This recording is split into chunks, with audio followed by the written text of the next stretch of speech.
When did you first grow curious about the paranormal? Dare you dig deeper? You are listening to Howls and Asher.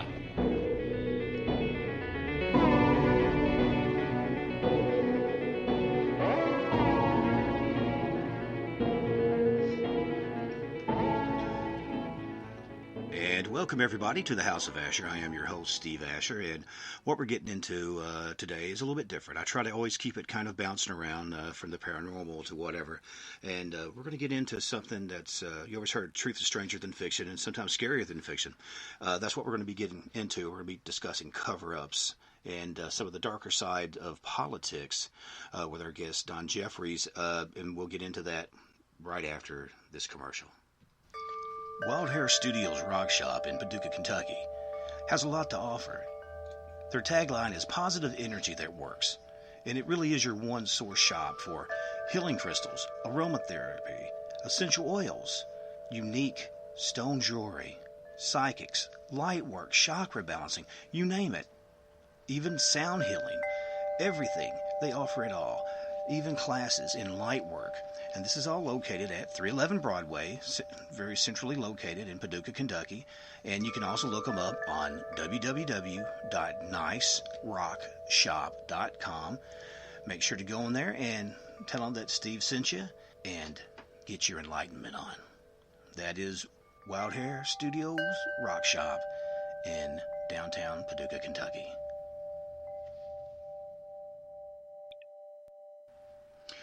All right, everybody, we're back. I'm going to do a little quick intro, just so for you guys who maybe aren't as familiar about this gentleman, you'll get a little bit more of a heads up. Donald Jeffries has been researching the Jfk Assassination since the mid-1970s, when he was a teenage volunteer for Mark Lane's Citizen Committee of Inquiry. He is very active in all Jfk Assassination forums and has been a moderator on the London Spartacus Education Forum for several years now. His book, The Unreals, has been compared to Alice in Wonderland and also The Wizard of Oz. Well, what we're going to mainly focus today on is the hidden history, pardon me, I just fumbled that, an expose on modern crimes, conspiracies, and cover-ups in American politics. Actually, I think it also has a date on it, but I did not put it there because I'm kind of a dunce today. But I also want to make sure that you guys know Jeffrey hosts his own show, which is probably going to be more together than this one this day, I Protest, which is broadcast on the iHeartRadio network. Welcome to the show, Don. Oh, thanks for having me. Absolutely. I'm sorry I kind of ham-fisted that, but hey, there it is. So let's talk about it. Let's get that title correct on the new book. Well, you mentioned the earlier book. That was Hidden History, an expose of modern crimes, conspiracies, and cover-ups in American politics. And that was originally published in 2014. It's gone through several editions. It has a paperback edition with a foreword by Roger Stone. And then my newest book, and in between I had a book called Survival of the Richest, How the Corruption of the Marketplace and the Disparity of Wealth Created the Greatest Conspiracy of All. And then my new book, which is just released a couple months ago, it's called Crimes and Cover-Ups in American Politics, 1776 and 1963, The History They Didn't Teach You in School, with such a foreword by Ron Paul. And that is basically a prequel to Hidden History, and it talks about all the earlier crimes, whereas Hidden History starts with the JFK assassination and goes pretty much to 50 years after that and covers everything there. This one goes pretty much up to the JFK assassination and goes all the way back to the founding of the Republic. So I'm assuming, I think you're a few years older than me. I was born in 1969. The JFK assassination, I think what people get today, because there's a certain amount of distance and people lose historical context, that was a game changer. I think that, having an assassination done like that, obviously there had been other assassinations and stuff, but it was such a youthful president, connected to, a lot of people had a lot of hope at the time. Can you explain from your end how that affected you? Obviously, it did enough for you to write books about it. Yeah, well, it had a huge impact. I mean, I was born in 1956, so I was 7 years old when JFK was assassinated. It's some of my earliest memories stem from being told by the school bus driver that he'd been shot and killed, and going home and seeing my mom watching the coverage, later my dad. The family was wrapped around the TV, just watching the nonstop news coverage. It was the first event really the first political event where modern television coverage, saturation coverage, was born. Up until that point, television didn't stay on the air. I don't know. They probably still cut it off at maybe 2 or 3 in the morning because they still weren't ready for 24-hour coverage.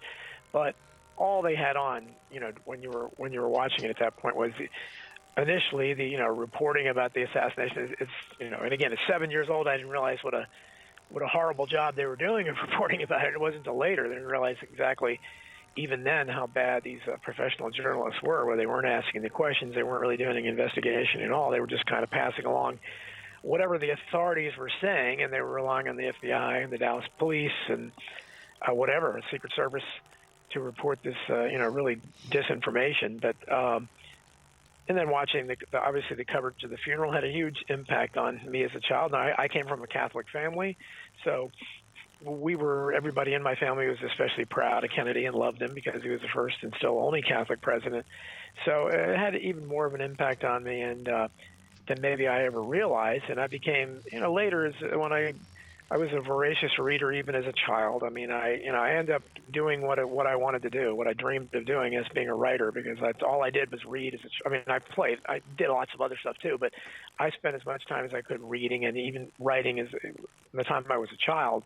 So I always wanted to do this, and the Kennedys were kind of, I was like a fanboy of them as a teenager, and I read, even before I got into the nuances of the assassination, and then probably when I was about 17 or so, I started reading the first critical books, including, Rush to Judgment by Mark Lane, who I later, a year or so after that, I ended up working as a volunteer for, and was very gratified to do that because he was like a personal hero to me, if not a mentor. And so from there, it was just down these dark paths, because once you open the doors of the JFK assassination and you realize they're lying to you about the murder of an American president like that, you realize how willing they are to cover up things. And I'm talking about the media, because as a volunteer for Mark Lane's group, what we would do is we would try to contact local media, because at that time they were trying to get support to reopen the assassination, and that eventually became the House Select Committee on Assassinations, which looked into the JFK assassination and the MLK assassination. But they really disillusioned me and lots of other young people, because they basically propped up all the Warren Commission's absurd findings, even including the single bullet theory. It was only through the inclusion of the last-minute acoustic evidence that was supposedly a motorcycle officer, H.B. McLean. His microphone was left on, and he supposedly caught the sound of 4 distinct shots. And so they kind of threw that out there at the last minute, but then they said the shot from the grassy knoll missed.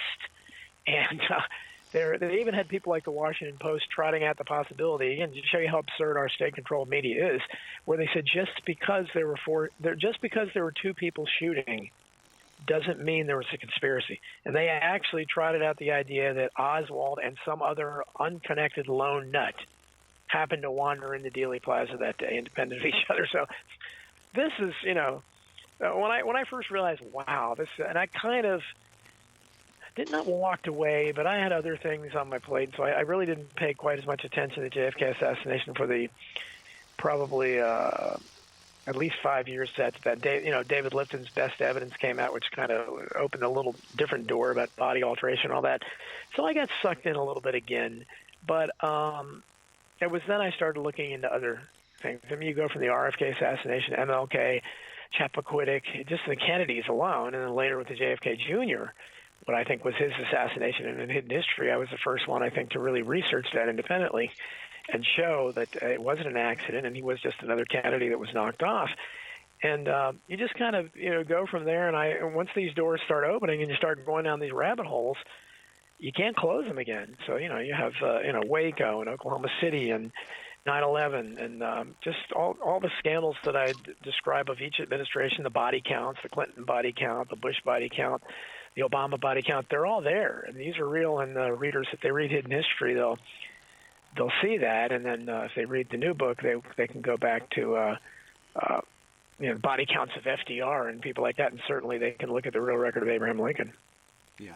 Well, that's the thing I was going to ask you, is that it seems sometimes that when people put a publication out and it's talking about maybe one specific individual, maybe one goes kind of down a party line, it doesn't really kind of go, like you were just saying, there's Clinton body counts, there was Obama body counts, there was Bush body counts, and I'm sure every president has had them.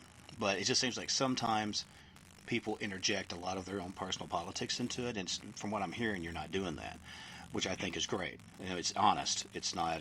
It doesn't seem like it's a smear piece on one thing individually. It's almost like you step back and look at it in almost a sociological view, and go, look, this is the facts as they are, and I think it kind of paints a broader picture for people, and maybe, well, it educates them. If you maybe have lived your whole life being one way or the other, there's a lot, there's dirt on everybody's hands to a degree. I mean, it's hard to be, sadly, in politics, especially American politics, and not have to play rough. But yeah, I'm wondering how that played out, like when you were researching all this, where people kind of putting up walls a little bit, not being as forthcoming with certain things, or was it pretty much the same above board?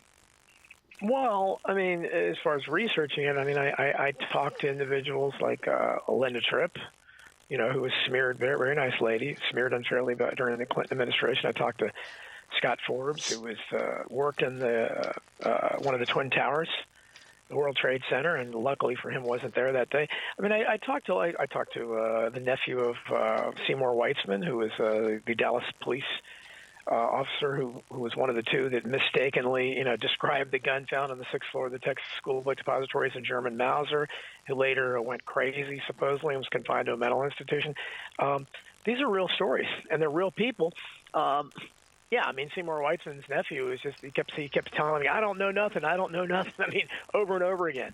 Again, 50 years later, the fear is still, you can still hear it in these people. But as far as I'm not partisan at all. I mean, I'm a populist. My hero is Huey Long. So I'm basically what I thought was a far left-wing kind of classical liberal. But I end up fighting more with the left these days because there's nothing liberal about the establishment left today. They don't believe in free speech at all. They want to lock people up, certainly get them fired, and if they had their ways, lock them up for saying things that offends them, and they get offended at everything. And this political correctness and identity politics, it's nothing that a real civil libertarian like myself could possibly support. I mean, and certainly look what happened when Trump just recently announced plans that he talked about wanting to withdraw troops from Syria. Withdrawing troops from anywhere is a good thing.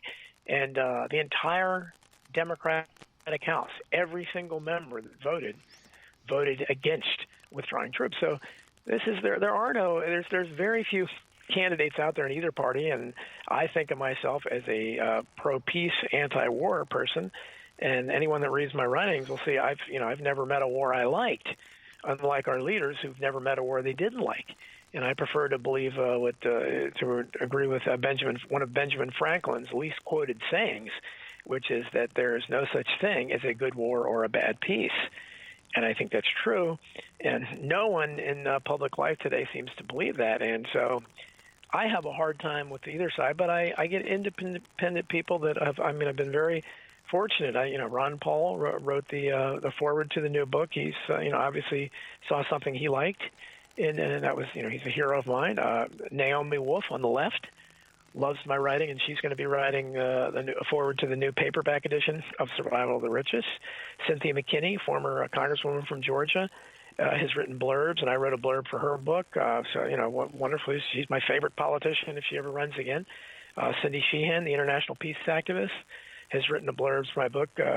We Get Along with Jerome Corsi on the right, who's been unfairly maligned, has written blurbs. So, and Roger Stone, as I mentioned, had written a foreword as well. So I get people on the left and the right that are not completely locked into this, what Alex Jones, back when he was doing good work, called the phony left-right paradigm. And that's what, but you were discussing. And I don't fall for this. That's why, some people initially, when they read Hidden History, they would love if they were Democrats, they loved the sections on Reagan and the Bushes, but they hated, what I wrote about Clinton and Obama, and vice versa. If they're right-wingers, they loved the stuff on Clinton and Obama, and they didn't like so much the stuff on Reagan and the Bushes. So it is what it is. I mean, it's, as I've told people, if they can find a theory in anything I write, let me know what it is, because I'm just showing you what the evidence shows. When I cover all of these incidents, I show how the official narrative for all of them changes completely,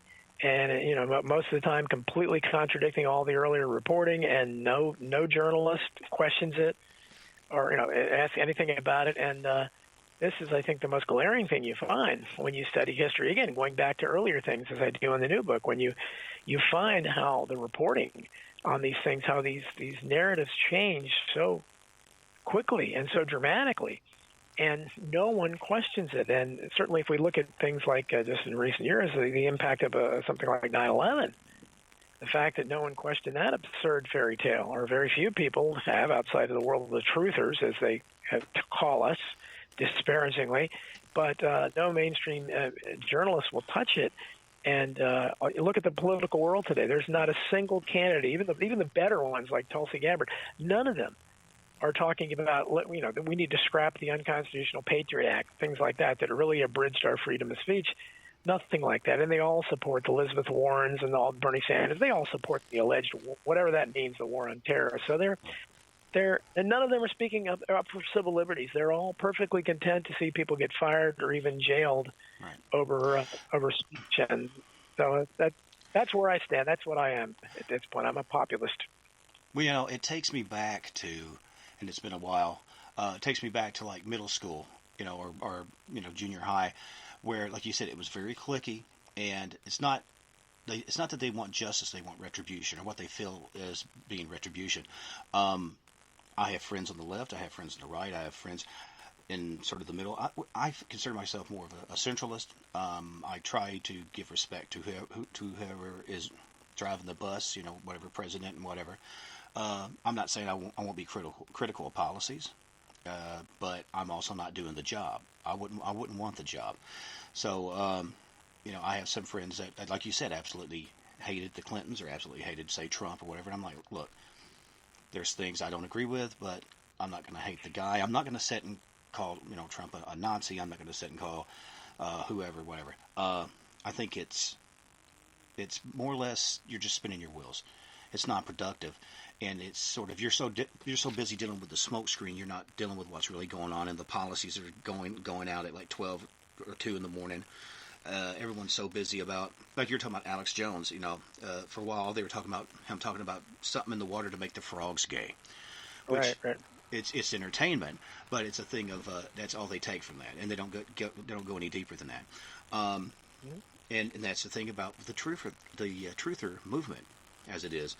Sometimes it's the loudest. Just okay, I can say this. I'm from Kentucky, right? So they're not going to have half the time the mayor or maybe the professor from the local college. You're going to have that one guy living down on the edge of town in some sort of lean-to or trailer or something, which is fine. I've lived in a trailer before, but you're going to get the loudest, dopiest person you can get on the screen, because that's who's going to want to tune in and see what this guy has to say, because he looks nuts. And I think that's part of the issue with media. I think, and often that person, regardless of what he looks like, often, and I wrote about that in the history, the loudest people and the one that gets the media attention are actually undercover government agents.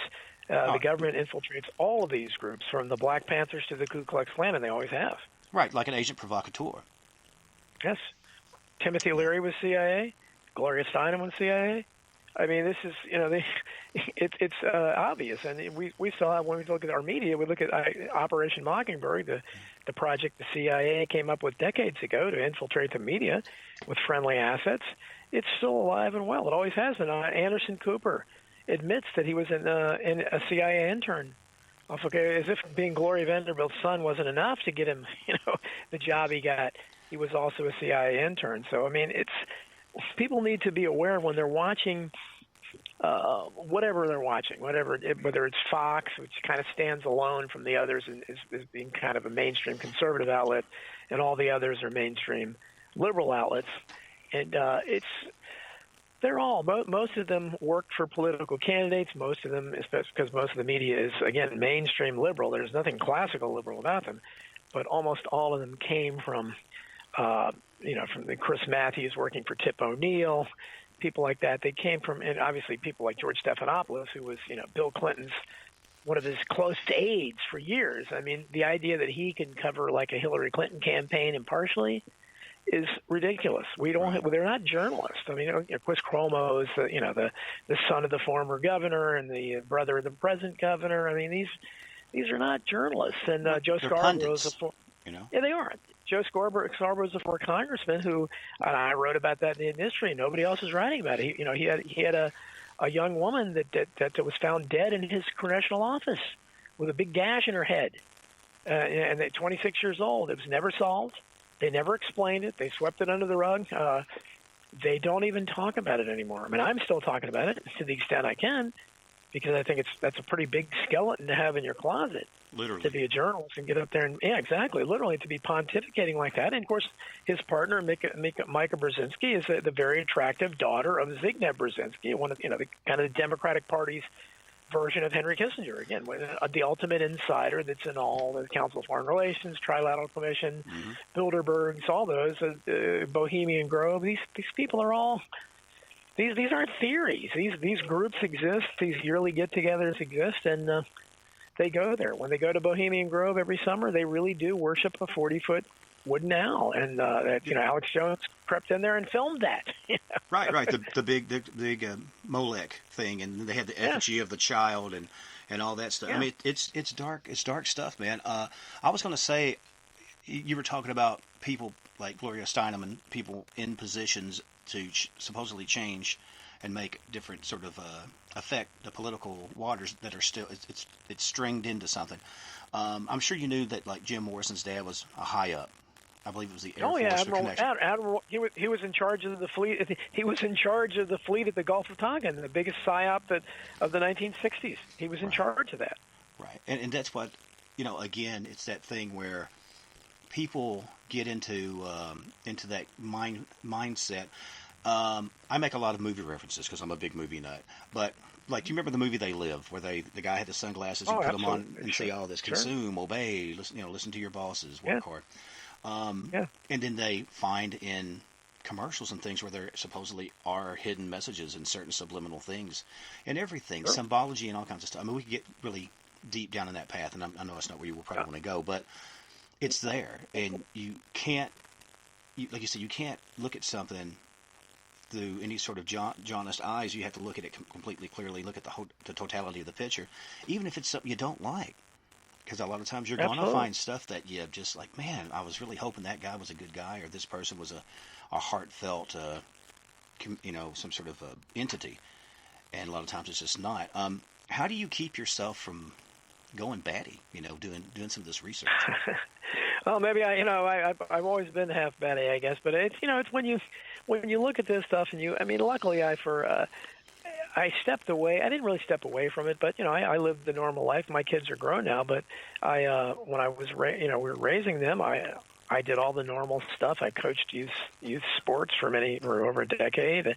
I volunteered in the schools. I was very involved in their lives and just kind of the community.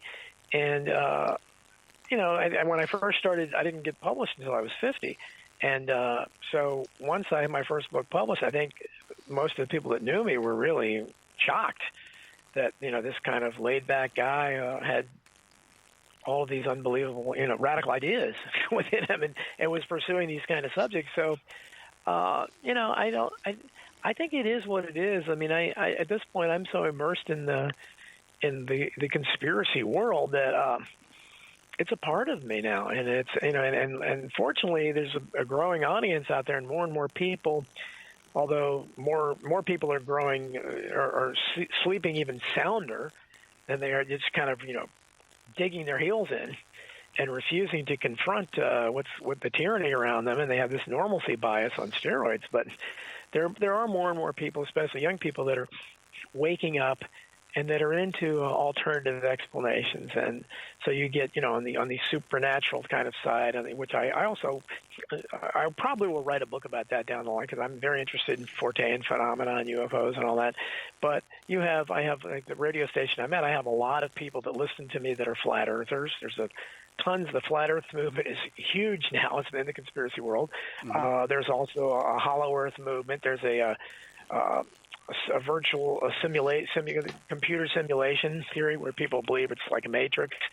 So people are questioning the basic, the nature of our reality, and I don't blame them. I question it too, because why would you trust the people that they lie to you about everything? So why would you necessarily trust that they're telling you the truth about the basics of your existence? And I don't think there's any reason to. So I question everything, and I won't be pigeonholed. And if anybody says, like, I'm not backing down from Sandy Hook or Pizzagate or any of that stuff like Alex Jones and some others do, because there's no reason to back down. It is what it is.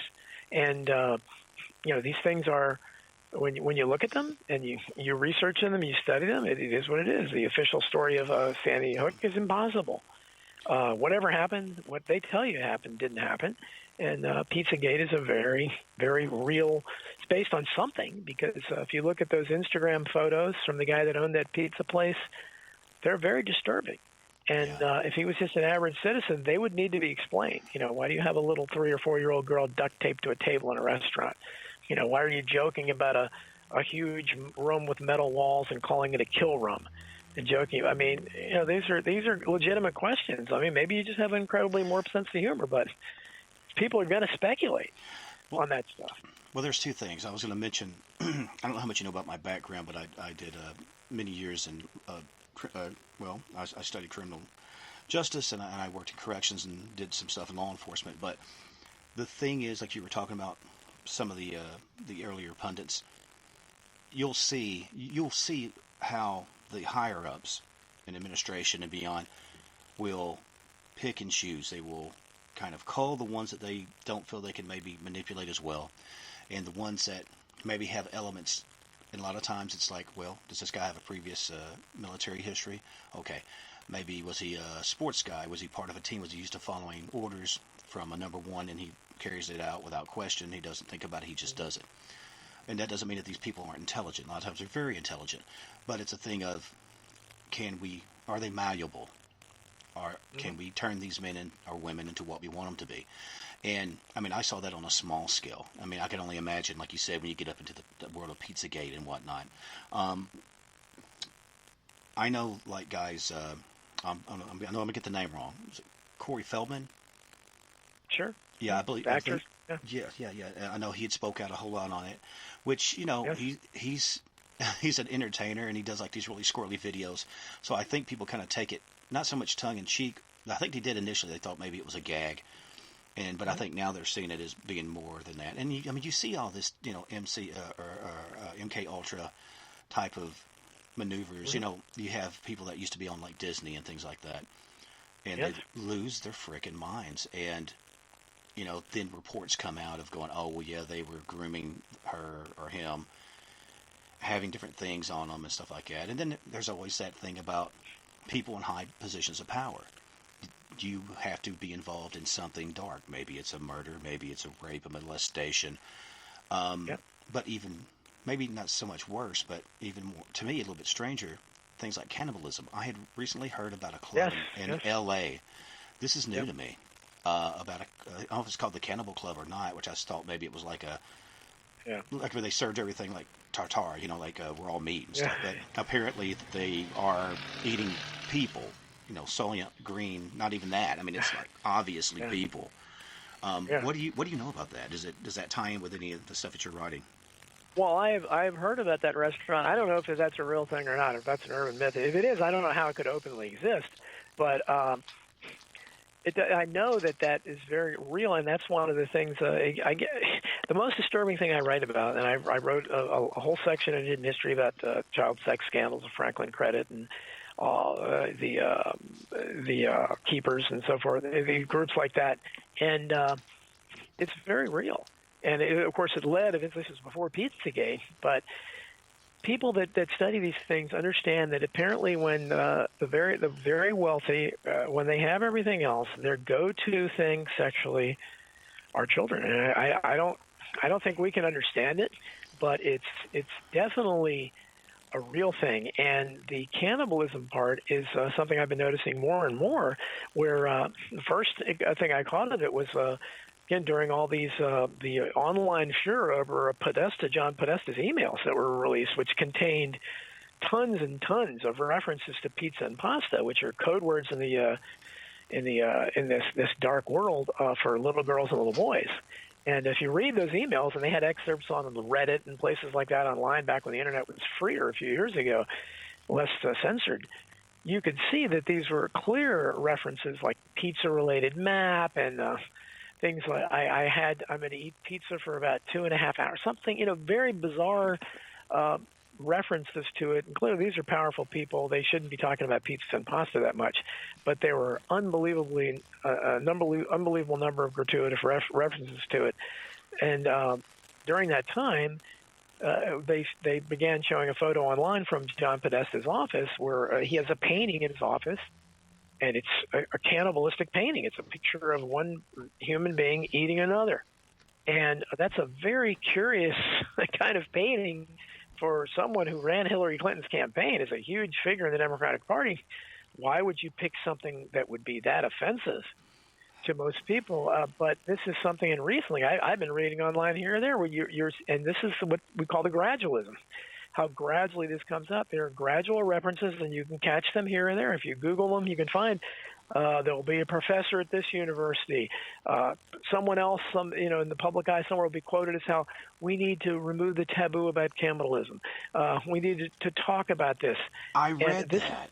I've seen that. Yeah, it's there, and there's a reason for that, because apparently, the whole spirit cooking thing, where they had these things online where apparently these celebrities go and they in one thing they had a video of them eating a human a cake that was shaped like a human being, and just very bizarre stuff. I wouldn't find that appetizing, but Right. Apparently they wanted the real thing. So this is something I think that's real. But again, this is when you talk, especially when I just talk about the child sex stuff, most people, they don't want to hear it. They don't want to confront it because the reality is so dark and demented. And then when you start throwing in, well, they might not just be having sex with these kids. Yeah. Maybe they're eating them. Well, Like, and think about it. There's not a witness after that. I'll tell you what, Don. Give me a second. We're going to do a quick commercial break, and I want to get back into that because it's really interesting. It's how that kind of ties in with different things. There's the thing of, if you notice, there's a very strong push for non-traditional marriage, and I don't have a problem if people are gay, get married, do what you want. But it's almost to the point where it seems like if you're straight, you're hated. And I know, like with the Georgia Guidestones, they were talking about they needed to not depopulate the earth, but like rein it back, the populations by so much percentage. Yes, and it does seem like that this is all goes part and parcel with that. But everybody, Don Jefferies, we will be talking more about this. You better stick around. This is good stuff right after this commercial break. Wild Hair Studios Rock Shop in Paducah, Kentucky has a lot to offer. Their tagline is positive energy that works, and it really is your one-source shop for healing crystals, aromatherapy, essential oils, unique stone jewelry, psychics, light work, chakra balancing, you name it. Even sound healing, everything. They offer it all, even classes in light work. And this is all located at 311 Broadway, very centrally located in Paducah, Kentucky. And you can also look them up on www.nicerockshop.com. Make sure to go in there and tell them that Steve sent you and get your enlightenment on. That is Wild Hair Studios Rock Shop in downtown Paducah, Kentucky. All right, everybody, we're back with Mr. Don Jefferies, and when we had left a second ago, we were starting to touch on some really dark stuff. Don, you were discussing about not, in like Pizzagate, not just, having the child for some sort of dark sexual pleasure, but even more so, actually consuming the child. It seems that, and like I said, some of the different alternative lifestyle agendas being pushed really hard, and the transhumanism thing, it's just almost like there's almost like a breakaway culture, a breakaway thing, which seems really deviant in regards, especially consuming and raping and consuming children. I don't think this is really a recent thing. I really feel that this is something that's been groomed for a long time. What's your belief on that? Well, yeah, I think there's certainly it's not a. We know that these.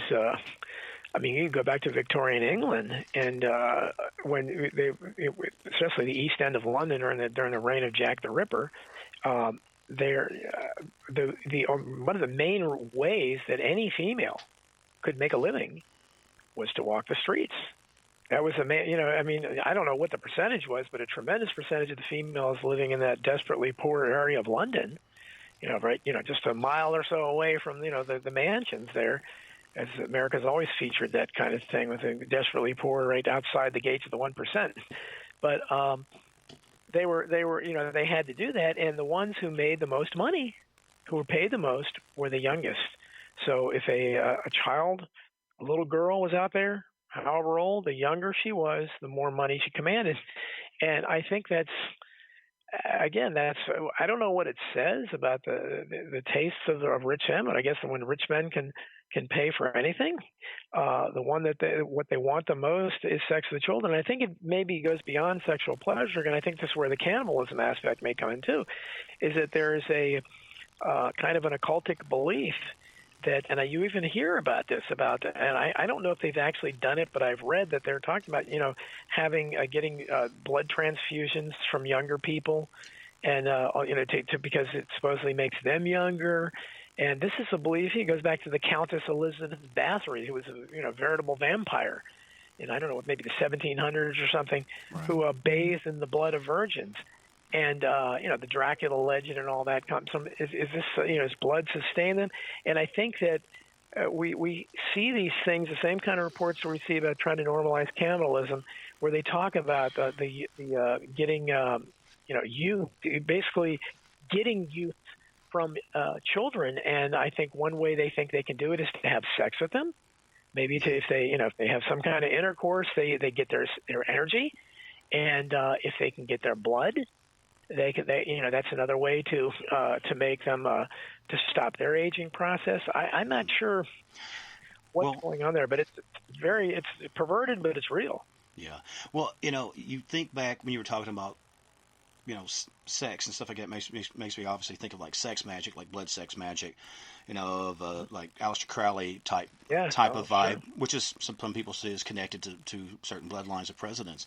Which I guess if you search far enough, you're going to find somebody kind of off color in your bloodline if you look hard enough. But I think back, even things that I have said that maybe is rooted in some far deep, but collected knowledge, history back of the past of our like prehistoric selves. I can remember when first got our little grandbaby, and how little grandma's like kissing the little baby feet and playing with them. It's like, oh, you're so sweet, I could just eat you up. Which sounds totally innocent, but also you look at it, it's sort of weird. Or like if a woman is very, like the Daryl Hall, John Oates song, Man-Eater, she's all but consuming this person's soul and whatever. Mm-hmm. And I wonder, maybe is that some sort of hangover from a previous, more violent, animalistic precursor to humans? I don't know, but it definitely seems that whatever part of that reptilian brain of ours, I don't know if it's hyper stimulated. I would be very curious to see the brains of some of these people, see if like certain parts of the brains are not larger or more integrated than others. Well, who knows? I mean, that could be. You're right. I mean, those kind of things could be some kind of ancient tribal genetic memories or something. I mean, we don't know. I mean, but certainly when you talked about wanting to cull the population and so forth, and I wrote a lot about this in all my work about eugenicists, and this is a strain. All our leaders have that in common. Whether it's modern day people like Bill Gates, who constantly make these eugenicist comments about, we need to curb the population. You have people like Prince Philip, who has 2 different times, Queen Elizabeth's husband, has 2 different times said he wants to come back and be reincarnated as a plague to wipe out millions of human beings. So that's a very bizarre fantasy. But we have them on the record. I've written about it. I have them tabulated. I think in Hidden History, where they make these comments. We need to lose, and Bill Gates says, if we get the medical care to Africa and these places, the vaccines work, the world's population will go down dramatically. It's like, and Luke Lurkowski and We Are Change tried to get a hold of him, and so what do you mean? Lots of people said, why would the world's population go down dramatically if healthcare improved? I mean, that makes no sense. Right. You could say, well, if birth control worked, but he didn't say that. He said healthcare, and this is something that is clear everywhere, and it goes back again to Margaret Sanger, the president of Planned Parenthood, Clarence Darrow, the darling of liberals everywhere, who I exposed for the eugenicist, corrupt eugenicist he was in my new book. People like that, even people I admire, like Nikola Tesla and George Bernard Shaw, H.G. Wells. These people were all eugenicists, and virtually every one of our leaders today believes that we have to do something about the world's population. Well, how are you going to do that? And you can only do so much birth control. So I think obviously what they're inferring, and they haven't done it yet. So you have people that can predict they're going to do it, but I think that and then these kind of references to cannibalism just play into people's darkest fears and fantasies that, wow, they maybe are going to start serving up the poor, or something. Guess what we're having for dinner? Because that's what that could lead to. So the flip side from eat the rich, eat the poor. I was going to mention, you were talking about Planned Parenthood. As I understand, back in the early days of Hitler, he was a big fan of that. He says, I really like this. This is one of the more positive things that they're going forward with in America. And he was a big fan of it. And I don't think people get that a lot of times, a lot of Planned Parenthood stuff are in economically strapped areas. I'm not saying they would necessarily be all minorities, but a lot of poor people and or minorities, I think the rich see them the same. They're chattel. Yes. And that's the one they're offering it to. It's not, oh, let me help you. It's like, let me make sure you don't have 6 kids that I have to cover. Yeah, that's what with everything they say. They're again. I have quotes from them in my writing where they talk about we need to have the right people breeding, and we can't have the wrong people breeding. And if that has been their strategy to try to stop that, it certainly has backfired, because we see, on the other hand, we have the burgeoning idiocracy. And in Mike Judge's movie, talked about how all the wrong people, the people that are can least afford children and unfortunately are not as educated or as intelligent, they're the ones having all the children. That's the reality. So if their strategy has been to stop the so-called wrong people from breeding, it's been a resounding failure, because what I found, I'm sure you've probably seen it in your life, people I know, couples I know that are most able to take care of children, have the least or don't have any or have trouble having them, whereas the people in the trailer parks and the ghettos, they don't have any trouble having kids. I mean, they're as fertile as can be. So I don't know what that means, but it's an interesting subject for it to discuss in many different ways. And certainly I think we all maybe recognize maybe it'd be nice if there were fewer people in the world, but there's no way to achieve that without mass murder. The eugenicists seem to want that. Yeah. Well, I've heard different things. I've heard, like you hear about how much aid we give as the U.S. and warlords will just let it sit and rot on the ship decks, or they'll take all of it, or they'll do water and then turn around and sell it to the highest bidder. Because it's, it depends on where your beliefs is in God and whatnot. A lot of people say, look, we've got more than enough to care for everybody if we manage it properly. But, that's a whole nother turn kind of discussion. Let me ask you real quick. I probably should mention to everybody, and I should have done it at the front of the show. Odds are you're listening to the show probably on YouTube on House of Asher. You may be listening to this on Spotify, iHeart, iCloud, or all the different ones. SoundCloud, all those. I am on all those, and also mainly the big one, Para UK Radio. They're kind enough to carry me globally, so you're hearing it from pole to pole and around the equator. Where and how is the easiest way to get a hold of you if people want to talk to you? Well, I mean, I'm easy to find online. You Google my name. My email is out there everywhere. It's authorjeffries@gmail.com. I blog regularly. My blog is called Keeping It Unreal, and it's donaldjeffries.wordpress.com. I write regularly for the American Free Press, the last independent newspaper, I think, in America. There's usually 2 or 3 of my stories in every issue. It comes out every other week.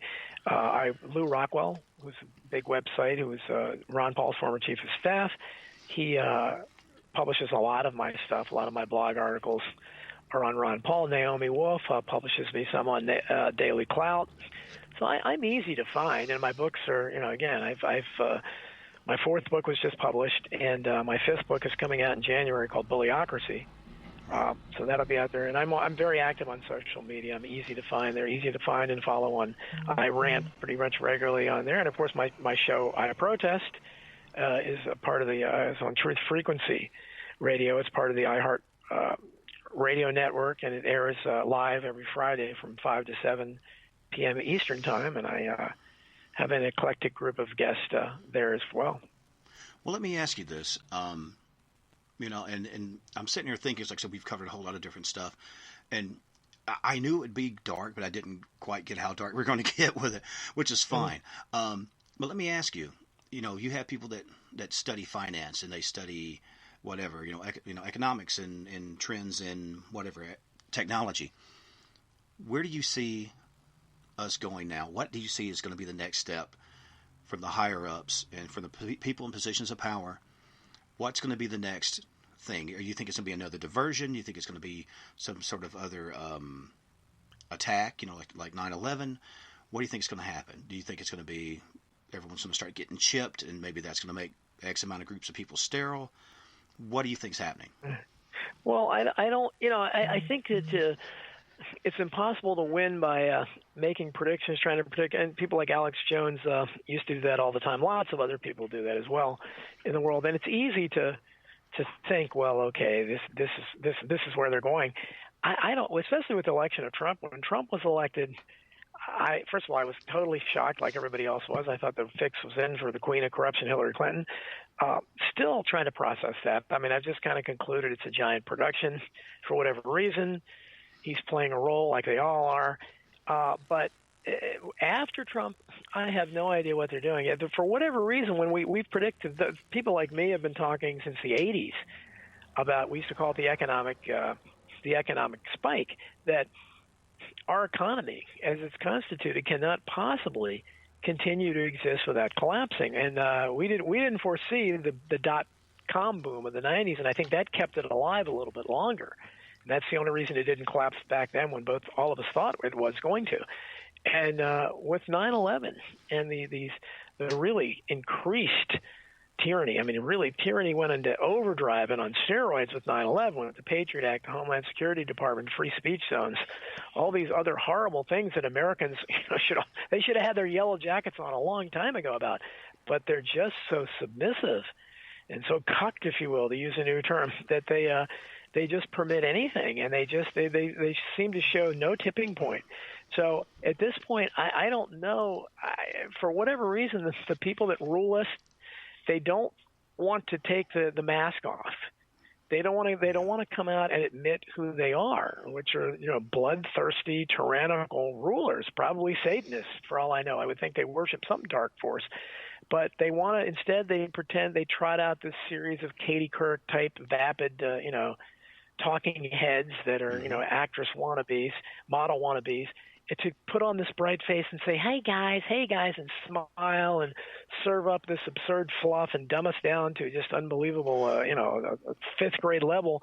They don't, for whatever reason, they want to put up that facade. And I don't know why, because literally they could come out and come out in the open, and I still think most Americans wouldn't do anything or wouldn't care.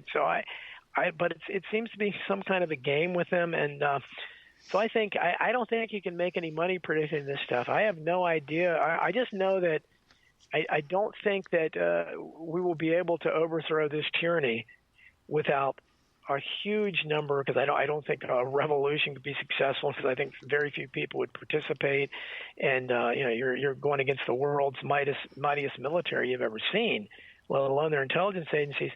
And we have no media is closed to us because we have state-controlled media. There's other than the internet's our great hope, but I'm involved with the Stop Bit Burning campaign, where we're trying to stop online censorship and the people that get thrown off YouTube and elsewhere. But that's becoming increasingly censored. When they took down Alex Jones, it was like a shot heard around the world. And right. Unfortunately, we need to keep, because that's all we have. The rest of the media is impossible. You have so the media is close to us. The justice system, that's probably going to be my next book about our injustice system.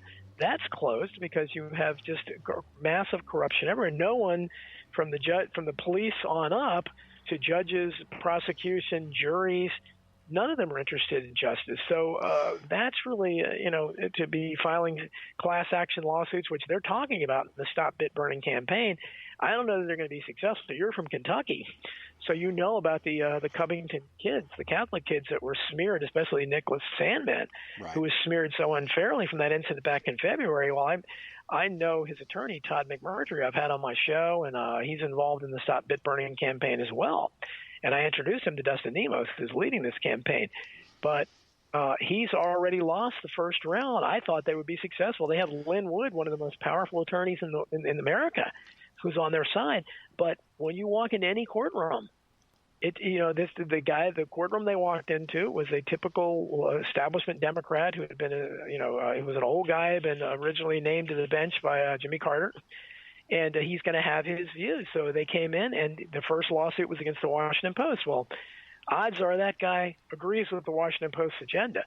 So you're at the behest of him. So all he did was dismiss the lawsuit. Yeah. I hope they'll be successful against the others, but that's the problem you run into. Where do you go? Because every part of the establishment, every organ, every outlet is totally corrupt. So how do you overthrow something like this? Well, the thing is, I don't know if you can in a conventional sense.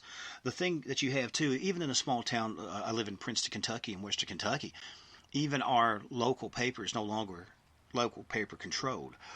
Right. And everything is bought out by a subsidiary, by an underwritten by blah, blah, blah. And at the end of it is whoever's running it. I also think that people would, you could put something about cannibalism or something like that, maybe somebody would share it in almost a ironic kind of way. Now, if you put something that said, iPhone is going to stop doing any updates for the new phones, they're going to stop making new phones, you'd have people rioting in the streets. If you had something saying you will no longer be able to get this benefit or whatever, there would be people rioting in the street. I think they have created a welfare state.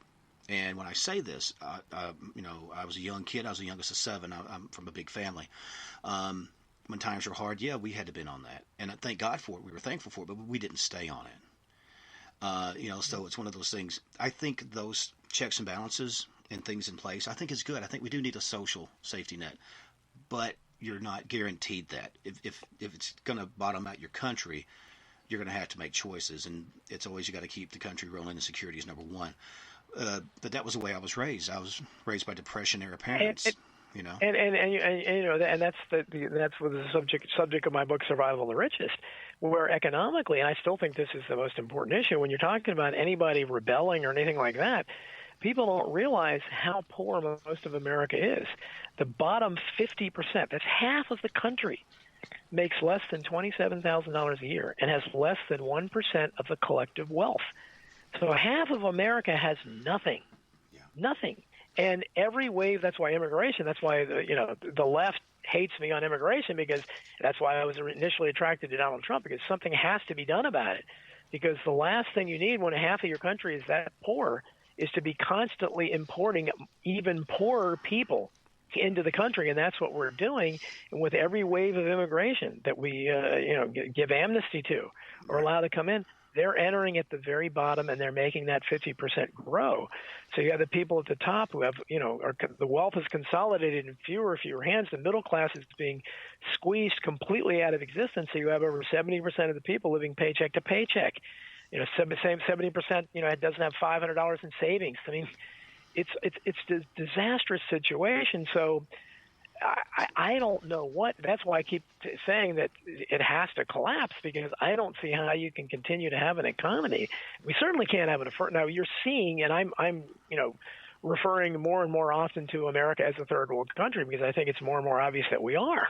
Because what we have in third world countries, look at California, who is just really kind of the poster child for third world America, because not only do you have people literally defecating in the streets, and apparently they can't stop it, and they can't do anything about it. They have tent cities everywhere. They can't do anything about it. They have run out of water before. How do you run out of water with desalination plants? I mean, it's amazing that they can't figure out how to do something. And now they're having rolling power outages as of last week, where they're just – and these are third world features, and that's what you see. You see people at the top. You see the corrupt oligarchs who have everything, and then you have everyone else is desperately poor. And that's why the middle class is being squeezed out by design, because they want that third world standard. That's why they want immigrants here, because they want cheap labor. That's why the H-1B visa program, which Trump, with many promises he broke, that he claimed he was going to end. That's why we have more visa workers than ever, because they're bringing people in to the country and they're paying them less. And they used to pay American workers for. Unions have been crippled. All that stuff is gone, and it's just a huge mess. And instead, what we do, we end up arguing over transgender bathrooms and stupid stuff like that. And Trump's latest tweet, and that's where the political discourse is. So when I try to talk about real issues, you can't do it because people are distracted by that. Right. There's so much smoke out there already. You can have a halogen beam. They're not going to see it. One of the things too I was going to touch on before we get to the end of it is that when a lot of those what they call like the horde or whatever, at least what I see, because they always talk about there's women, there's children. I hardly see any. I see working military age men. Right. That's coming up. And I don't have zero. I have zero problem with somebody trying to better themselves. I know you go to pretty much any other country other than maybe parts of Europe, and that's a whole other thing. Yes. That thing is, man, that place is on fire, literally. You look at what's happening in around Paris and whatnot. It's they're sacking the place, and it's not. We come here like there's a lot of the Irish, the Spanish, a lot, whoever tried to come to the U.S. and yes, I know it's the greatest country we ever stole. I got that. I understand that. But it's a thing of you have to have a certain amount. You got to have a tap. You got to be able to slow it down, because if you cannot control what's coming in, that's controlled movement. I know this very well from state work. You can't control anything, and you can't protect anything, and you can't protect the people that are coming in. That's what they don't understand. If you have that many people coming in at one time, and say there's out of 100, there's 20, people who are bad, they're going to run over the ones that, that are good or trying to just get in there, because they're not going to. And when your roof is collapsing in, you can't feed your children. Your house is dilapidated and in woeful need of repair, as ours is, with an infrastructure that has been looked at for 60 years. Another attraction of Trump's original rhetoric. You don't start walking around the neighborhood and volunteering to rebuild their houses and feed their children. Charity begins at home, and that's why putting America first was a wonderful statement, because we need to put America first. And until we get our own house in order, first of all, until we have money and resources we're willing to commit to all the poor people we have, which we're not. Right. Why are we bringing even more poor people? And in many cases, especially illegal immigrants, they're the only ones getting free health care, and they're getting benefits. And the reason they're getting those benefits is because they want that cheap labor. So they're willing to get them in here, and because they really want. I believe the people that rule us want slavery. They don't want to pay workers anything. No, they want having. They want a caste system, and I'll say this, and it might piss a few people off, but that's okay. Maybe they need to be pissed off. A lot of the people they're making these decisions live in a bubble. They're disconnected from, they haven't went to a freaking grocery store. They haven't had to go set in line to see a doctor. They all have the best medical. They have the best housing. And the fact is, half the ones that are screaming about I'm tapping my desk because I'm getting pissed off. The reason that they say this and it doesn't affect them is because they live in gated communities. And I guarantee if any of those guys are walking through the Senate, those guys walking next to them with a bulge in their pocket isn't hard candy. It's a military grade weapon or something that's going to kill a man. And that's just the truth of it. There's the rules for the rich and the rules for the not rich. And short of having a civil war, I don't know. I might disagree with you on no one will do anything. I think it'll come a point. They talk about what they call like male backlash or white lash or whatever. I think right is right. I don't think anyone should be mistreated for their colors. If everybody come in try to come in with some civility and modicum of, following the rules, I wouldn't have a problem with it. But also, fair is fair. You can't say, oh, well, this is payback. Well, no, that wasn't right to begin with. And this is also not, And it's just common. It's common sense. I mean, it's just we had from about the 1920s through the 1960s, America basically had no immigration at all. Right. Legal. I'm talking about legal immigration, let alone illegal. So the idea that we have troops stationed in over 150, and again, all of this, Trump has commented on all this. I mean, Trump's rhetoric is often great. He just does nothing. He never does anything. He just talks and gets everybody all excited or pissed off, depending on how you look at his personality. But we have troops in over 150 countries in the world. Even from the World War II era, it's absurd. They should all be brought home. I don't know where they're stationed, where they're serving any purpose at all. But you bring them home, and the idea that you have troops all over in these countries meddling, occupying, serving no productive purpose, costing who knows how much money Put to them the on the taxpayers. fence. Exactly. You have a southern border that's completely that somehow we can't defend or protect. Well, the answer is obvious. And again, Trump trotted out that idea, I might do this, and of course he never does it. And again, the same people that are okay with him being in 150 countries around the world, they would go nuts if they brought them home and actually they served a constitutional purpose, because we are under an invasion. It's a coordinated invasion. You talked about the migrants being of men, mostly men, and of adult age, fighting age, or whatever. And I don't think anybody that looks at these people from Somalia and so forth, how are they? These are desperately poor people.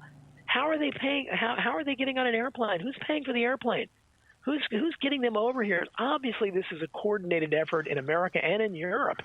And you notice these are all basically white countries. That's where they're not going to China. That's for sure. China wouldn't have it, and they would turn them away instantly. But it's all these countries, the European countries, the Western nations, and it's clearly an organized effort. And I don't know if it's an effort at just destabilization, at making all the European nations in America just like the Middle Eastern countries and some of the other third world nations where there's just ethnic squabbling and fractionalization, because that's what you're going to get. You can't have this many different cultures, especially when you bring in cultures where there's no kind of similarity with ours, and you're not friends. When you get to the point where, I mean, nobody's more anti our Middle Eastern policy, which is largely consisted of killing Muslims. But when you bring people in this country and they have a culture that, whether we care about it or not, I mean, it's their business, where they want their women to cover their face. Well, you can't let them cover their face on their driver's license ID in this country. Right. And that's what political correctness does, where you have to have some kind of common sense, and you have to have some kind of universal standard that we all meet. Otherwise, you can say it's just because then eventually it gets to the point where it is my religion. Yeah, I have sex with kids. That's my religion. Right. Because their religion. Is that going to be the next, the LGBT, whatever, different things, which I'm fine. I have family that's gay. I have family that's considered themselves transgendered. It's not my trip, but I try to be supportive as long as they're respectful of themselves and of each other. But you don't come into a room with me and try to tell me that it's okay to diddle kids. Right. I see that as a spider or a cockroach to walk on. No, I don't know. It's just I don't know what exactly it is. It's decency. I don't know why I said I don't know. It's hard to say that anymore. Yeah. Well, yeah, but that's the next logical step, isn't it? Because if you're getting to the point where you can say, I can't have a conversation with people on the left when they start talking about 57 genders and stuff. I said, look, when you're looking at, and I've read about, disputes between husbands, and it's almost always the mother, again, because women are generally more susceptible to media, this Hollywood media brainwashing. When you have, mothers, you're talking about child abuse. When you're taking a kid 3, 4, 5, 6 years old and saying he's gender neutral, or you don't know what he is, or I want, he wants to be a girl. I mean, this is madness. I mean, a child that age should have. You're already. It's illegal for them to have sex. So how can they have any sexual awareness? And yet right. you're saying that they want to be this and that, and you have a couple of those transgender strippers, the males that are dancing. I mean, this is. hideous. I mean, I don't know what it is, but nobody and everybody, again, because of political correctness, and I'm not going to be afraid to call it out because it's madness. And when you're talking about that's just supreme child abuse. When you have a child that hasn't even, and they even have things now where they're doing what do you call it, hormone delay or something. They inject them with something where children, and so they don't experience puberty until they figure out what they want to be. This is like Frankenstein-like territory. You have to go through puberty for your brain to properly develop. That's what people are forgetting. Not all the hormones are just for your boobs and your junk. It helps formulate your brain in a certain way. It gives you the things that create, or at least enhances synapses in your brain to function properly. That's why they say most people's brains don't develop until they're 26, 27 years old, due to the fact that there's still, even though a lot of the puberty stops by 18 or 19, there's still things going on in your brain well into your 20s. And and that's what we're left with. But Don, man, I could talk to you for another hour, but we're at the end of it, man. I would definitely want to get you back on soon if you are up to it, if I haven't scared you off with the conversation today. Oh, anytime, sure. I'd be happy to talk to you.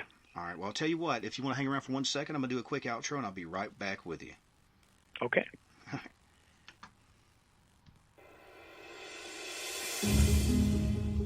Don Jeffries, everybody. That was an extremely cool interview. I got to learn some stuff. I love learning stuff. I already know I don't know a lot of stuff, but when I get to learn a few things, it's pretty nice. Make sure to check out his books. Check out his show on iHeart as well. That is I Protest. And, learn some stuff. But I want to make sure you guys go out there and have a great day. Enjoy that sunshine. See your families, your loved ones. Appreciate what you got. But as the sun sets behind the pines and the shadows grow long, make sure to check beneath your bed, out your back door. You never know what's going to be out there. Maybe it's Molech waiting for you. Hopefully not. I don't know. Maybe it's your neighbor or your friend, somebody bringing you a pie over. Who knows? Don't be afraid to have new experiences because there's knowledge in learning. I love you guys. And until next time, stay scared, everybody.